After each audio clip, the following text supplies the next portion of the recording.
여러분 안녕하세요. 밤새 잘 주무셨습니까? 12월 12일 목요일 아침에 밝았습니다.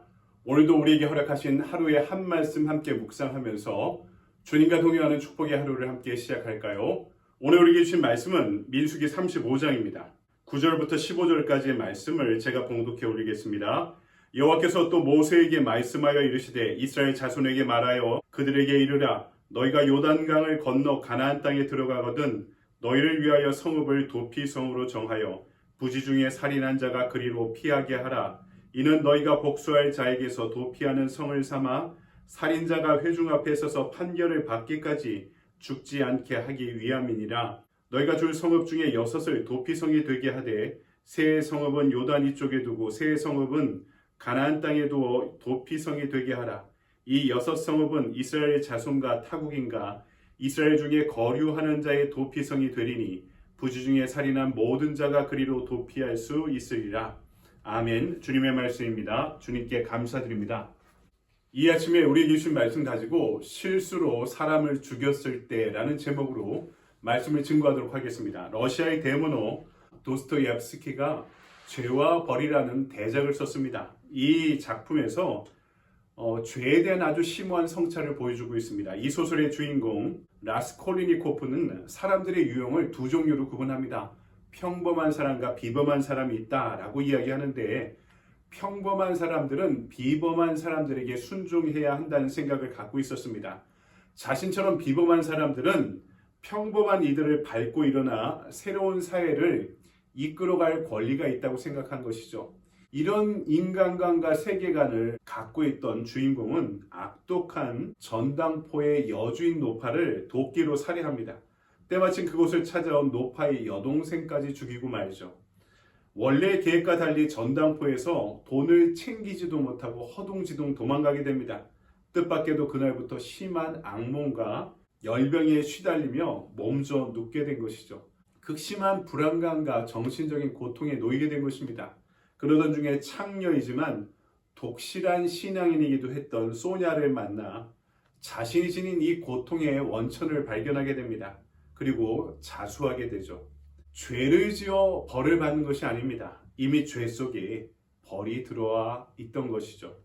이 죄가 자신을 사로잡고 지배해 종국에는 자신의 주인이 되어버렸던 것입니다. 여러분 그렇죠? 죄를 지어 벌을 나중에 받는 것이 아닙니다. 죄 속에 이미 벌이 들어와 있던 것입니다. 오늘 말씀은 도피성에 대한 이야기입니다. 사람들이 살인했을 때 의도적인 살인은 반드시 사형시켰습니다. 가령 손에 도구나 무기를 들었을 때 이것을 의도성이 있다라고 생각해서 반드시 사형에 처했는데요. 반면에 의도하지 않고 실수로 일어난 살인에 대해서는 이 도피성 제도를 통해서 피할 길을 마련한 것입니다. 이 제도에는 양면성이 있었던 거죠. 무고한 자의 목숨을 보호해준다는 측면, 이것은 이 제도가 지닌 자비의 마음을 보여주고 있고요. 하지만 도피성에 머무는 것이 피 흘린 사건에 대한 책임을 묻는다는 뜻도 있었습니다. 이것은 공의의 마음과 관련되어 있죠. 왜냐하면 가족과 종족을 떠나서 도피성에 오랜 시간 격리되어 있는 것 자체가 죄에 대한 책임을 묻고 있는 행위이기 때문입니다. 오늘 말씀은 첫 번째로 우리의 실수를 감싸주시는 하나님의 자비를 우리에게 전해주고 있습니다. 여러분 고대 시대의 법전 중에 가장 원형의 법전이 되는 것 중에 하나가 고대 바빌론의 함무라비 법전입니다. 이 법전에 나와 있는 아주 중요한 법 정신의 하나가 우리가 익히 알고 있는 동해복수법이라는 것입니다. 이게 무슨 뜻이냐면은 눈에는 눈, 이에는 이란 뜻입니다. 누가 내 눈을 다치게 했으면 내 눈을 다치게 한 당사자의 눈을 상처 입히는 것입니다. 누가 내 팔에 큰 상해를 입혔다면 나도 동일하게 그 사람의 팔에 상해를 입히는 것이죠. 이만큼 정확하고 정당한 법이 그전에는 없었던 것입니다. 이것은 야만의 시대를 반영하는 법이다 이렇게 해석할 수 없습니다. 왜냐하면 당시에 공익을 보호하고자 하는 차원이 이 법안에 있었던 것입니다. 그런데 여러분 생각해 보십시오. 동해복수법이 반복되면 어떻게 되었을까요? 살인과 복수가 계속해서 반복되는 피의 보복이라는 사이클이 쉬지 않고 돌게 되었을 것입니다. 누가 나를 상처 입혀요? 그럼 나도 그 사람에게 상처 입힙니다.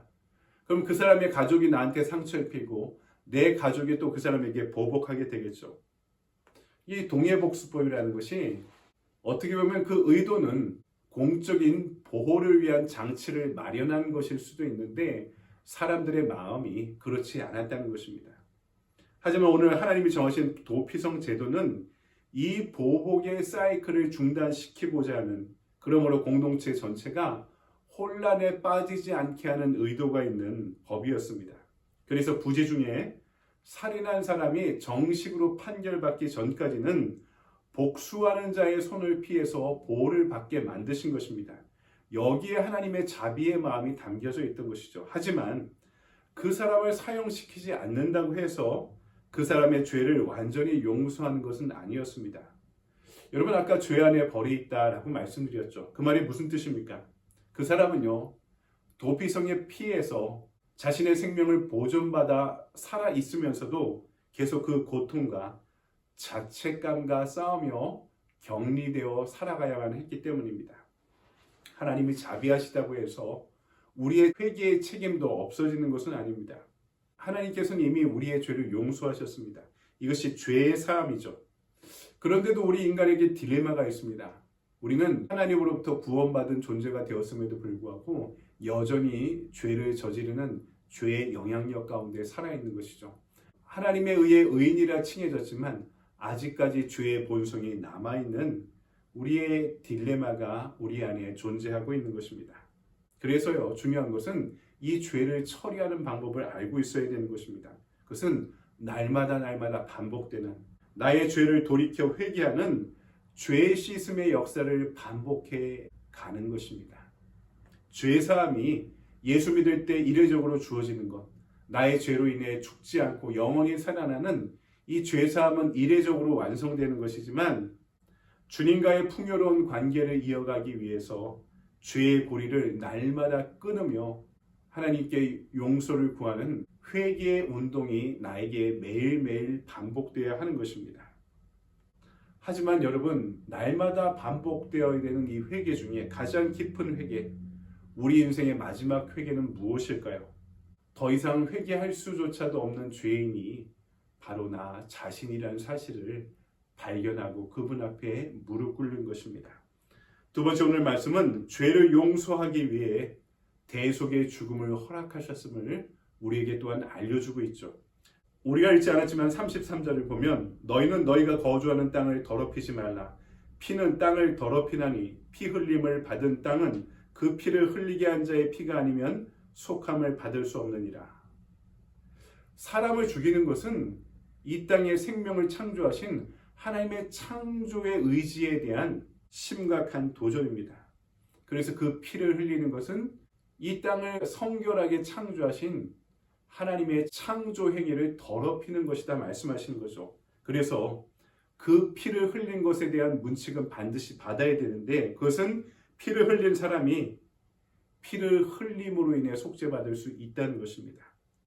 그러니까 내가 피를 흘려 죽지 않고는 대속받을 수 없다는 거죠. 하지만 여기에도 예외가 있었습니다. 이 사건이 벌어지고 도피성에 들어갈 당시에 대제사장이 사망할 때입니다. 28절을 볼까요? 이는 살인자가 대제사장이 죽기까지 그 도피성에 머물러야 할 것임이라. 대제사장이 죽은 후에는 그 살인자가 자기 소유의 땅으로 돌아갈 수 있느니라. 대제사장의 죽음은 일종의 대속적인 죽음이었던 것이죠. 그 전에는 어떤 경우에도 살인을 저지른 사람에게 속전 또는 대속이라는 방식으로 죄를 없애주지 않았습니다. 대제사장이 죽는 순간에만 그것이 가능했다는 거죠. 여러분, 신약성경으로 가면 이 대속의 죽음은 영원한 대제사장인 예수 그리스도의 십자가의 죽음으로 단번에 이루어지게 됩니다. 이것이 구약과 신약의 결정적인 차이죠. 우리 주님께서 비록 십자가 위에서 돌아가셨지만 그것은 육체적으로 연약해서 돌아가신 것이 아닙니다. 자신을 희생 제물로 내어주시면서 단번에 인류의 죄를 사하시기 위한 대속의 죽음이었기 때문입니다. 그래서 히브리서 7장 25절은 이렇게 말씀하죠. 그러므로 자기를 힘입어 하나님께 나아가는 자들을 온전히 구원하실 수 있으니 이는 그가 항상 살아서 저희를 위하여 간구하심이니라. 우리의 중보자 대제사장인 예수 그리스도께서 십자가에 달려 죽으셨지만 사흘 만에 부활하셔서 살아계셔서 지금은 어떤 사역을 감당하고 계시다고요? 하나님의 보좌 우편에서 지금도 그리고 앞으로도 영원히 우리를 위해 중보하시고 계시다는 것입니다. 살아계신 하나님의 은총이 그리스도의 살아있는 중보를 통해 지금도 우리에게 이어지고 있다는 사실을 믿으시기 바랍니다. 그래서 바울은 로마서 8장 34절과 35절에서 이렇게 말씀합니다. 누가 정죄하리요 죽으실 뿐 아니라 다시 살아나신 이는 그리스도 예수시니 그는 하나님 우편에 계신 자요 우리를 위하여 간구하시는 자신이라. 누가 우리를 그리스도의 사랑에서 끊으리요 환난이나 곤고나 핍박이나 기근이나 적신이나 위험이나 칼이랴. 여러분, 명백한 사실이 두 가지가 있습니다. 하나는 우리는 누구나 죽을 수밖에 없는 죄인이라는 사실입니다. 이것은 명백한 사실입니다. 하지만 이 사실은 여기서 그치지 않습니다. 그것보다 위에 있는 명백한 사실, 예수 그리스도의 십자가의 은혜로 누구도 구원받을 수 있다는 사실인 것입니다. 오늘 민수기의 본문은 일회적이고 한시적인 도피성의 제도를 보여주고 있습니다. 하지만 지금도 살아계신 주님께서는 하나님 보좌 우편 위에 계시면서 지금도 우리를 위해 끊임없이 죄인인 우리를 위해 중보하고 기도하고 계십니다. 우리가 온전한 구원을 얻게 되는 그날까지 우리의 구원의 완성을 위해서 오늘 하루 영원한 도피성 되시고 영원한 대제사장 되시는 주님의 은혜와 자비 안에 기쁨과 감사를 경험하며 살아갈 수 있는 저와 여러분의 하루가 되기를 주님의 이름으로 간절히 축원드립니다. 아멘. 적용의 질문을 봅시다. 나는 누군가를 어떤 추측이나 선입견으로 판단하고 정죄하는 일이 없습니까? 내가 예수 그리스도의 십자가의 죽음으로 대속되었다고 믿는다면 내가 판단하는 그 사람을 어떻게 판단하고 대해야 하겠습니까? 변하지 않는 두 가지 사실이 있다고 말씀하셨죠. 우리는 모두 다 죄인이다.